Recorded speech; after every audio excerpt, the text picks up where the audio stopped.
Hello, this is Josh Carr at The Real Angle, and today we are speaking with Ian Formigle at CrowdStreet, Chief Investment Officer. Ian, how are you doing today?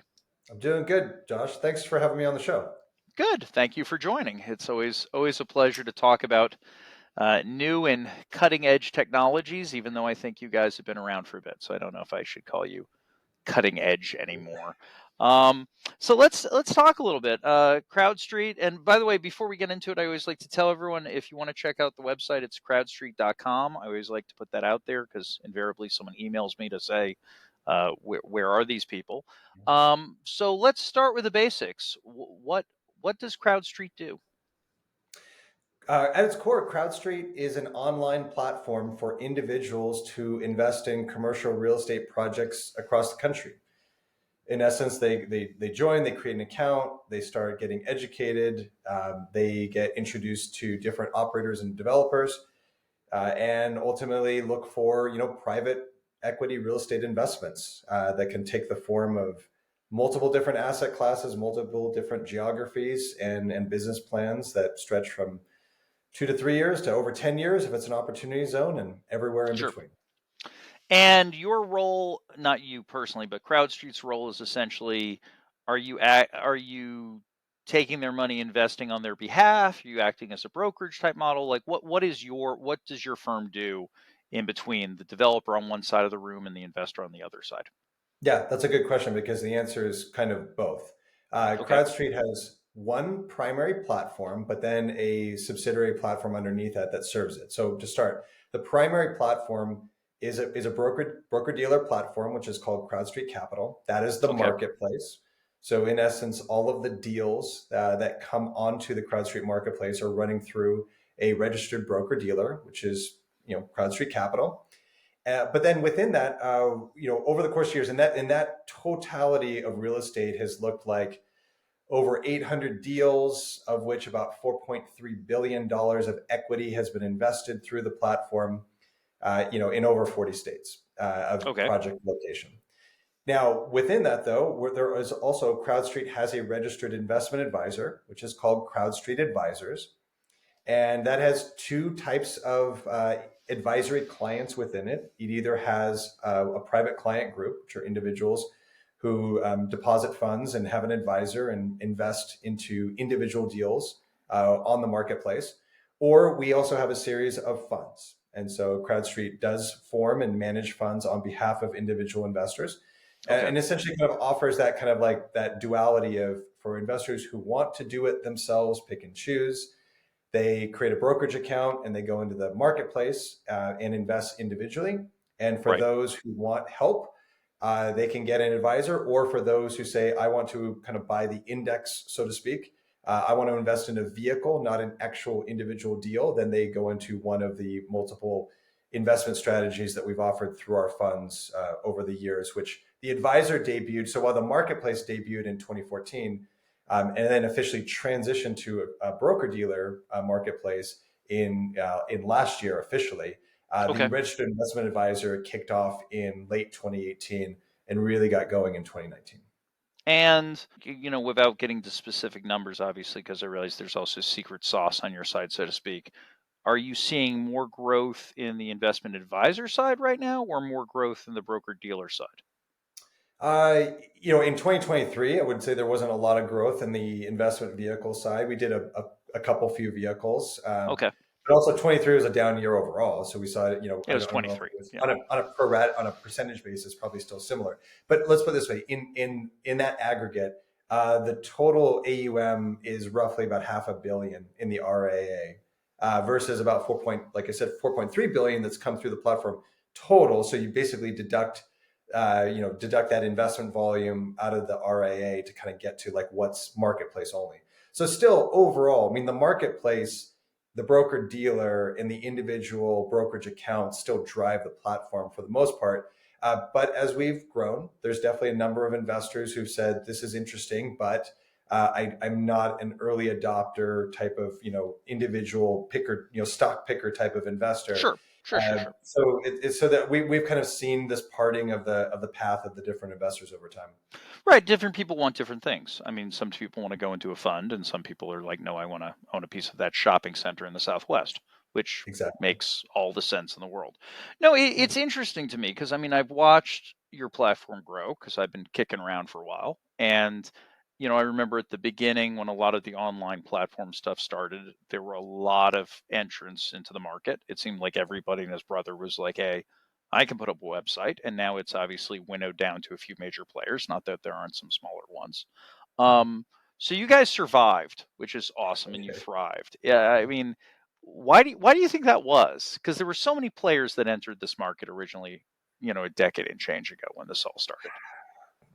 Yeah, that's a great question. I think there's a lot of answers underlying that. A couple that stand out were one, uh, we were, we knew that for years we had to navigate a new market, meaning that in any type of new market in the early years, you had to be completely cognizant of that you were fighting adverse selection on a daily Right, basis.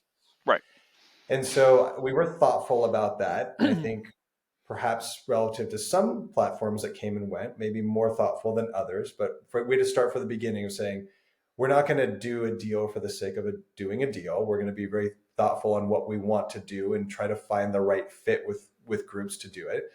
Certainly not perfect in that regard. We made more than our fair share of mistakes, I would say, along the way. It's But investing. Things go wrong. That's right, life. Sure, we things were go wrong. we were trailblazing in a new industry. I'd say the other thing also was the structure of our marketplace. In that, if there was one common thread at the beginning, if I go back to the 2014 period, was when there was a lot of platforms starting and the industry was brand new. One thing that we noticed was that there was a propensity for platforms to syndicate at the platform level itself. Okay, And what I mean by that, right, is that if you were investing in the project, you were actually investing into an entity that was created and managed by the platform. And then that the aggregate sum of those dollars that were raised were then contributed, lump sum into a project. What we strategically decided back in the early days was, hey, we were a new nascent platform. We were trying to jump up in terms of working with, the best, as to say, what we could see is what we thought were credible operators and developers out there. sure, sure. But we made that strategic decision to say, in these early years, we are not going to create our own entities and then fund lump sum into a project. We're going to allow investors to invest directly into an entity that is managed by the operator or developer itself. And so, Got what it. we were seeking to avoid at that time and to pass on the mitigation of a risk to the investors was, hey, look, commercial real estate private equity, it's risky investments overall. Sure. One risk you don't need in 2014 or 2015 is platform risk, Is you guys getting in meaning the middle of it, right? So the basically, platform goes away, what happens, right? right. So we made the decision to say, if the platform were to go away, what happens is certainly a major inconvenience for the investors, because we would cease to exist, and therefore you wouldn't have that experience through the CrowdStreet platform. But your investment into the project would actually remain intact. It's Right, still just a, like it's still a risk. just to get back to the broker dealer model, if I buy a stock in GE and then my broker ceases to exist, I still own the share in GE. I mean, maybe I got to deal with getting the paperwork and blah blah blah because now I got to move my brokerage account, but my shares don't go away. So at the Correct. beginning, basically, you were saying, look, we're acting as a broker, we're facilitating these relationships. You're taking a fee, obviously, because it's a service, but you're not sort of you're not jumping in and then saying and we get a piece of the deal and this sort of thing, because that was, as someone who's been on the money raising side, the other side of this conversation, that is to say raising money for my projects. um, it was weird because at the beginning I talked to some entities that did what you guys did, and they'd be like, well, we'd find you money, and I'm like, great. And then they'd be like, and we'll invest with you, and we'll manage all the people on our side, and you'll never have any, you'll just get a check from us, Mhm. and that was strange, because I was used to the broker dealer model where you pay someone a fee and they go and find you money, and it's cleaner. It's easier to understand if nothing else. Yeah. It's just more brokerage. Yeah. Cool. So And how the do management, yeah. So, and one last yeah, comment on that. We go to the please. next one. So the management aspect of that. So then part of what also we designed through the marketplace was that we needed an online, relatively scalable investor experience, and that there were, if it worked, there were ultimately going to be hundreds of investors in a single project, right? That was our vision back at 2014. Sure, We got there. It took us probably 4 or 5 years to actually get to that level of scale per investment. sure. But we said, in an offline world, 100, 200, 500, we've actually had upwards of almost 1,000 investors in a single project. So Right, that looks like daunting at a minimum to an offline operator developer. Said, yeah, what? Like that many investors, literally?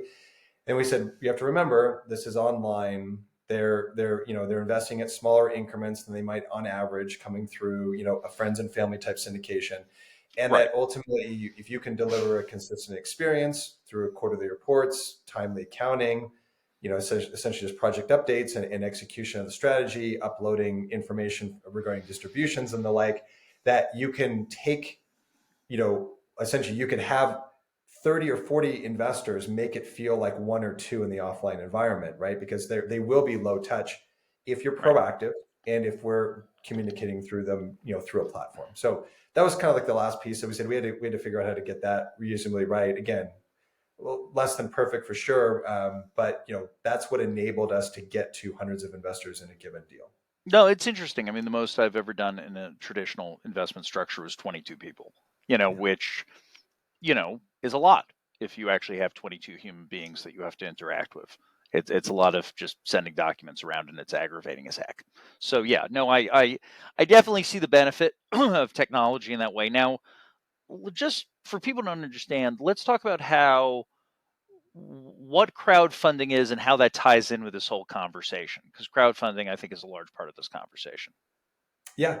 To begin with, one thing is to understand the distinction between what is true crowdfunding, which is there's a regulation crowdfunding part Right. of the 506 Act, and so forth, and that really what we adopted is 506 regulation 506 syndication at scale through 506, right?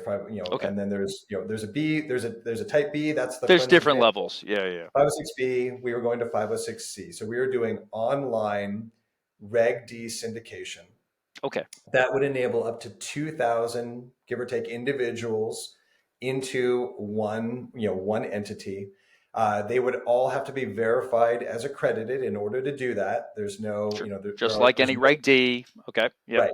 Even in a Reg D 506B, there's a little bit of a carve out for a certain number of unaccredited investors. Right, Yeah, 506C. sophisticated or whatever it is. Yeah, yeah, yeah, yeah. 506C is 100% accredited and verified. And so solving to the verification part, in the early days, we're like, well, what does that really mean? And then when you looked in the regs, they said, well, the operator developer had to take quote unquote reasonable steps to verify accreditation. And that ultimately gravitated towards a letter on a letter, on the letterhead of Hmm. a financial advisor, an accountant, an attorney, a third party who knew that investor and could attest to their status as an accredited investor. So we created a process for folding that into our platform, getting that done through a third party if necessary, or enabling investors to upload that into their account. So that was critical to creating the 506 structure.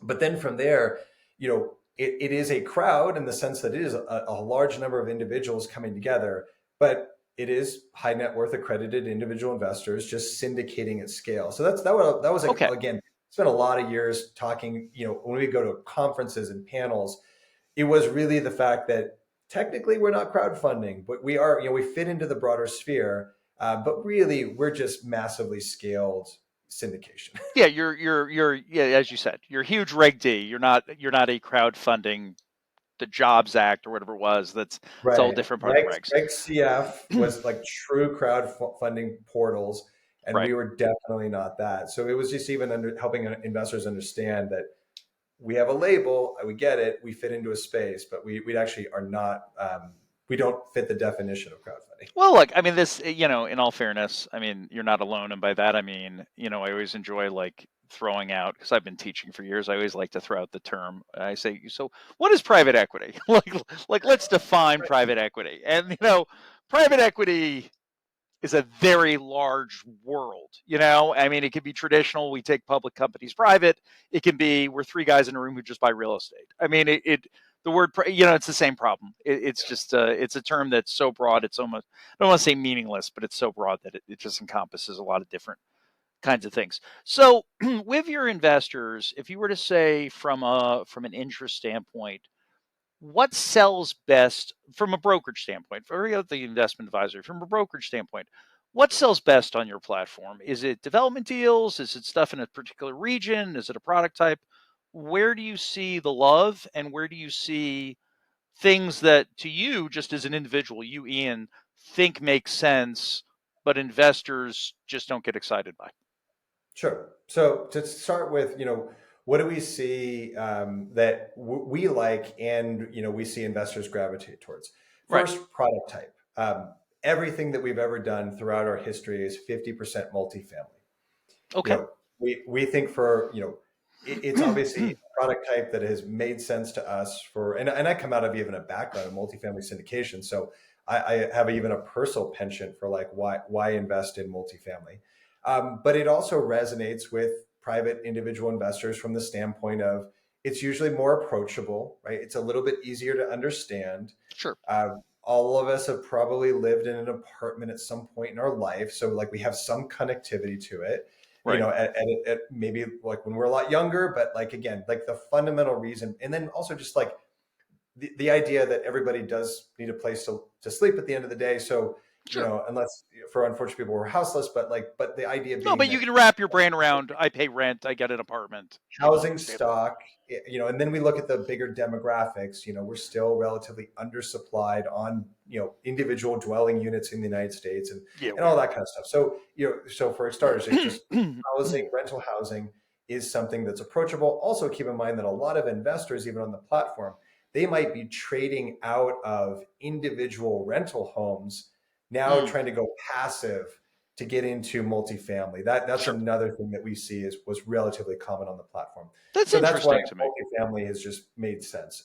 Second, Well, I where? want to say, just in response to what you just said, what's interesting to me about that is coming into this as someone who doesn't know your business, at least not obviously as well as you do, is the idea that someone would go from active to passive. I always thought of you guys more as, hey, you're giving someone diversification out of stocks and bonds. But what I'm hearing is it's also active real estate people who, for one reason or another, say, I want to sit on a beach and just have someone else do this for me.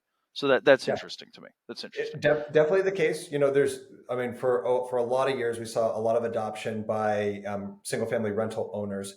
I would say that when we did see that adoption, the two things that we saw in common were one, they'd owned them for a number of years. And so there was, they kind of seasoned them. There was equity to take off the table, so to speak. And Sure. then two, they were interested in transition. Yeah, they were kind of done with the active management part, like kind of that adage of like, I don't want to deal with, clogged up toilets anymore. And then the third critical component was trying to actually transition equity gains into passive cash flow. Just Okay. because as we learn, a lot of us have known, who I've personally owned single family rentals myself, it's like, unless you're unlevered, it's difficult to actually cash flow a home, rental home. The rent to relative to mortgages, then you think about You're things like paying down the capex. debt, but you're not generating cash flow. Yeah, You yeah, can cover your debt, but it's not something to earn a yield with. So if you take an yeah. investor who says, "Hey, I've owned three or four houses for a number of years, they've appreciated substantially. I think I'm now sitting on a lot of equity. I'd like to turn that equity into some, a 5 to 6% kind of annual targeted yield while I still own private equity." You saw a Right. lot of that coming to the platform over the years. Interesting. Interesting. Okay, so just getting off my tangent that I pushed you Yeah. onto. So where is there not love? If the love is for multifamily, and that I all get, and that's great, where is there not love, which maybe surprises you, that you think that maybe there should be more love? I would say what we've experienced on our platform is a lot of the investors who've come over the years have come for statistic, I say like, well, on average, kind of on a Yeah, sure, statistical basis, sure. coming for what we would see is like, market beating returns. Okay. So this would be an avenue that they would look for, anything that would look like kind of like high core plus, but really more value add, opportunistic, trending into development. That had been something that I think a lot of the early adopters came for. As we've grown and scaled, we've also kind of felt like, hey, good cash flowing real estate, not necessarily looking to beat the market, but looking to diversify the market, kind of like Sure. push the efficient frontier, so to speak. That makes a lot of sense to us, but is harder to communicate to the investors to say, look, this you might actually target returns here that are more in line with the S&P, but you're going to get there in a much different way. And that in and of itself is valuable versus someone who just says, I just fundamentally want to beat the S&P by 400 to 500 basis points here and take risk to do it. Got it. Got it. Yeah, no, and that's not dissimilar to things I've heard about kind of entities that do what you do, is that people still seem to be very passionate about they want the higher yield thing rather Yeah. than just simply it's like we all understand diversification is good, but it feels like we all understand it's good for other people. You know, like we learn it, we're like, yeah, that sounds great, but I want to make 80%. Like, like I want to make $1 zillion. Now, what about? And I always like to ask these sorts of things. What about weird product types? What about things like amusement parks, cannabis dispensaries? Are there certain products that you just are like, no, that's just too weird, that's too wacky. It's just not something that's going to fit. Yeah, when it goes super niche, it doesn't fit. So the amusement park idea that has approached us over the years. We've never done Really? it. Okay, I Uh, just guessed that. I just threw yeah, that one out no, for fun. not and even or like water park developments. Like you trust Sure. us, we've seen it. We've seen everything under the sun. I'm sure Uh, you have. I love a water park. I yeah, again, I didn't have any insight there. I was just throwing it out for right. funsies, I if mean, you will. if we say niche on our platform, we're thinking self storage, for example, Got it. right? Okay. Things along that nature. We have there actually have been cannabis projects on our Okay. platform in its history. No Okay. longer as a regulated broker dealer, cannabis is not an eligible product type on our platform anymore. That But makes sense. Okay. I did not know that, but good to know. Okay. FINRA regulated broker dealers are not going to pursue cannabis projects, right? So that's an Good off to know. Good to know. that's a restraint. But there have been a couple over the years. But typically that we'd say is that we'll look at there's definitely types of like I said when it comes to self storage or other types of niche products. You know, Smaller medical office buildings and things like that. I mean, there's ability for us to go in and do interesting projects where we think that there's a fit. And then ultimately, again, if we think the business plan makes sense, there's a fit. We think that there's a connection between that and individual private investors to go syndicate. We'll look at a host of different projects. Got it. Got it. And then here's a question. I mean, the investor side, finding investors, I imagine that's your typical sales cycle. That much I kind of have a sense for. How do you are you finding operators? Are they finding you? Well, what's that process look like? And then like, is there a vetting phase? Like, how do you what's that look like as far as bringing operators on? Because you got to bring an operator onto the platform before the operator is even like Correct. I imagine there's work that happens before the guy just shows up and says, "Give me a bag of money." So like, what happens in that Yeah. process? So first, I'll kind of walk you through the evolution and then talk through what sponsor screening looks like today. So the Sure. evolution was in the early days when we were brand new, there was a lot of inbound traffic, right? There was just a lot of people that were reaching out, exploring it, wanting to understand it, just a lot of questions. What is this? Sure. Should I be looking at this, et cetera? So, and that really was, like I said, during that period of adverse selection, you get everything coming at you, and so you really had to sift through to understand which groups were real and so forth. Over time, just like anything, we've been live as a marketplace coming up in April. It'll be a decade. So we went live in April of 2014. So we've been a part of the commercial real estate industry over that time frame. And so just like anything else, right? You start to show up at the same industry conferences. The co-founder and myself were members of the Urban Land Institute. We're members of product councils, ULI right? is a great organization. Shout out to ULI. It's a great Yep. organization. Good Love stuff. ULI, love the thought Yep. leadership there. And so just like anything else, you incrementally become an established player within the industry. And Sure. for those of us in the commercial real estate industry, we do understand that's kind of like 1 to 2 degrees of separation out there, right? There's only so many, good groups that are in a year out, year in, year out basis. Sure. So then we gravitated towards also developing. We have a capital markets team, so we have a team of individuals that are staffed around the country, and they're out there hunting what we would say is kind of our ideal client profile, right? We've determined criteria that we think makes for a good sponsor investor relationship. So those sponsors that we think are out there that we think would make sense for the platform, that we would love to get access to their deal flow. We are knocking on their doors day in, day out. The quote unquote sales cycle and those types of relationships go from months to like multiple years. Sure. But over time you get there, and then you start developing, a number of relationships. Like I said, we've done over 800 deals now. There's probably It's a lot. upwards of 300 relationships, just in the platform that have been there itself. And then there's the next layer of relationships that we haven't necessarily done a deal with, but we've gotten to know. That's turned into obviously a lot of referrals over those years. So now, Sure. we've got multi-year relationships with some existing sponsors that have turned into 3, 4, 5 additional relationships through direct referrals as those sponsors have had good experiences.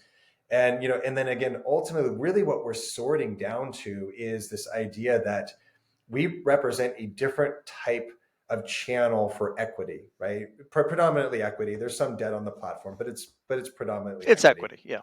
Yeah, and that really is that is an online, direct to high net worth retail investor type channel, and a lot of groups don't know how to do that. A lot of groups have no interest in doing that. So it's really sorting out, who does this make sense for? Like, why would it make sense? And there's different reasons why it would make sense. And then the last thing is that if it makes sense, does this operator developer really care about it? From a long-term perspective. I mean, yes, it is an equity solution, but at the end of the day, it's really a relationship solution, right? It's a trust-based platform at the end of the day. So does that operator developer really want to come into an online arena like the CrowdStreet marketplace and develop investor trust over a long period of time? If the answer is yes, a lot of times then we can figure out getting the deal flow. So that's kind of like the evolution that these days that it comes. So you meet them through conferences, you meet them through referrals, you meet them through, some of them, sometimes they show up on your front doorstep, that type of stuff. Today, so again, now when we think about screening a sponsor, there's really 3 types of screening processes that get bolted together to determine whether or not a sponsor is eligible for the CrowdStreet marketplace. The first is what we say is background sponsor screening itself. They submit applications, they have to tell us information about themselves, the partnership, the entity, Right. all that. Use Thomson Reuters. We have to kind of dig in, make sure that that what we're being told is actually, we can authenticate that. Checks out. Yeah. Checks out. No skeletons in the closet, so to speak, and all that kind of stuff. That will take some time to get through. From there, if we get into, yes, let's move on to the next phase, then we get into operational due diligence. Operational due diligence is really more that now that we've authenticated, we believe, okay, you've checked a process to say you reach the criteria of what a CrowdStreet sponsor looks like. Now we actually have to talk about the reporting requirements and performance, overall long-term performance requirements that are required, the quarterly reports, the K1s, and so forth. So, and even now that we have an RIA and we have the ability to potentially invest into a project out of a fund, there's different levels of criteria that are even there. They step up. We have, thematic fund criteria. Those are our private 3C1, 3C7 funds. We also have a publicly registered REIT, right? We have a 40 Act REIT. That is a whole different level of reporting requirement, right? So for those of us who know the industry, right? I was on the board of a publicly traded REIT for 5 years, so Exactly. been there. It's REIT reporting standards are difficult. So we have to then educate sponsors at each step of the way to say there's one level of operating requirement to go into the marketplace, a stepped up level to meet, basic fund requirements, and then a whole nother level if you're actually going to talk about getting allocation out of our 40 Act REIT. So there's the operational due diligence, and then the final part is the deal screening due diligence. Well, then we say if we can get through steps 1 and 2, now we can actually get into a deal. Now we actually know what you're working on. Now we can actually look at a deal and underwrite and determine whether or not we think that, what the sponsor is telling us checks out. If we think it's achievable, right? We're looking for that. We think there's a better probability to beat than miss, all those kinds of stuff, right? What are the cap rates? What are the rental assumptions? What's our lease up look like? All of that stuff, soup to No, and nuts. it takes time. It takes time. I'm always amused when, someone's raising money for a deal, not through your platform, but just in regular. It's like, look, by the time you're going to get someone to actually cut you a check, there had to be a lot of conversations before here's a deal, give me money, because it's just, there's a level of trust that has to get built. There's a conversation and a process that you got to go to, and it takes time. It's funny for me talking to you about this because in a lot of ways you have it twice as bad, in that you have to do it on both sides. You have to vet the sponsors and also answer all the questions the investors have, and so that's a lot of that's a lot. That's a lot. It's There's a lot. interesting. It's interesting. Yeah, no, it's fun talking to you about this, especially because, as discussed, it started with a lot of operators, some of whom were fly by night, and then it dwindled down to the ones who actually seem to be knowing what they're doing. Um, so now that you got the RIA thing up and running, and that's exciting because that's something, frankly, I didn't even wasn't really paying attention to. How do you grow now? I mean, is it just get bigger, or do you think strategically there are other things you're going to grow into? Yeah, well, for the short term, it's really recover, I would say, to be Right, in the really post, fair honest, enough. right? In the post mess So, that we just came out of. so yeah, Me too. Me too. our annual volume peaked at $1.2 billion in Sure. 2021. Still was over a billion of equity invested in 2022, and it was well off that, less than 50% of that in 2023. Yeah, So everything uh, slowed down. first Everything order of slowed down. business is to essentially kind of like reboot, recover the marketplace. We, given that for those of us in the industry kind of understood in an environment of raising rates and low transaction volume, there was very little that you could possibly make sense of in 2023, particularly in the latter half of the year. So we had to get comfortable first as a platform, saying as a platform that does thrive on volume, transaction volume, kind of activity, both on the investor side, on the sponsor side. It was difficult to understand and kind of get uncomfortable with that. We're going to have to be very comfortable for a period of time doing next to nothing. Right. We'll get back to doing stuff again in the future, but we cannot do a deal for the sake of doing a deal.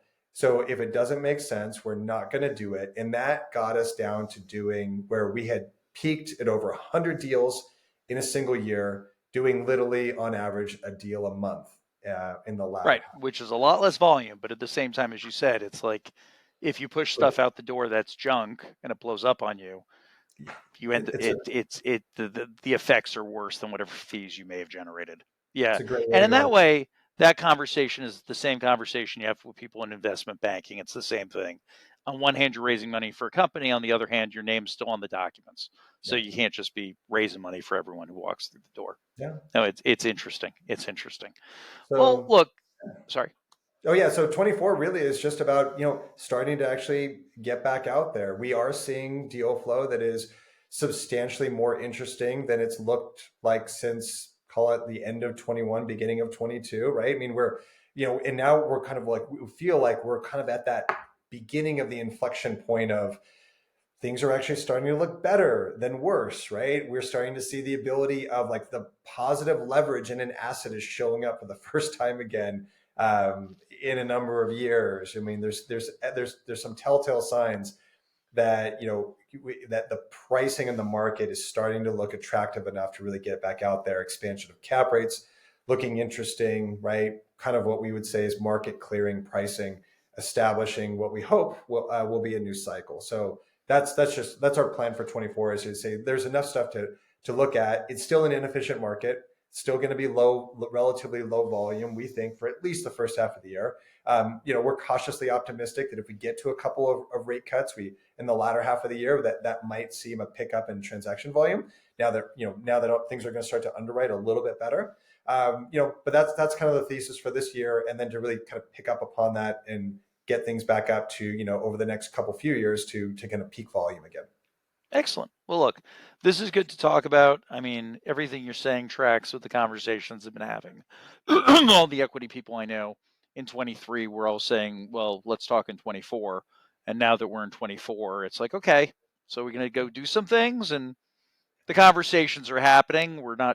It's not trading yet, but yeah, but it's at least people are returning phone calls and being like, let's see about making things happen. Well, this has been incredibly helpful to talk about the not technically crowdfunding, but maybe crowdfunding adjacent would be a good Yeah. way of putting it. And I learned something, which is also one of the reasons I do this podcast. So, like to believe if I learned something, other people did too. Um, Ian, thanks a lot for your time. Much appreciated. Oh, it's my pleasure. Thanks again for having me. Thanks, Josh. So, okay.